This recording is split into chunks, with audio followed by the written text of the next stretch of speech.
Здравейте, мили хора! Това видео е една от най-трудните, които съм записвала и сега ще ви обясня защо.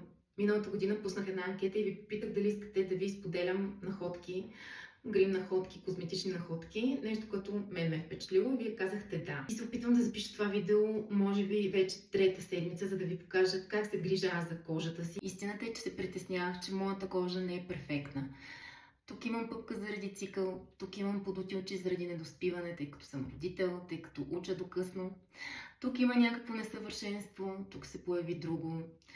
И имах огромно притеснение да ви покажа кожата си такава каквато е. Но това, хора, не означава, че аз не полагам грижи за нея. Истината е, че сме свикнали да виждаме в онлайн пространството едни перфектни кожи и да се притесняваме, че в нас всъщност нещо ни има.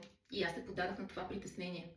Затова, може би е време да нормализираме целият процес. Споделям ви моите продукти, които са част от онези 10 минути, в които аз се чувствам наистина щастлива, защото полагам грижа за себе си, въпреки моите недостатъци.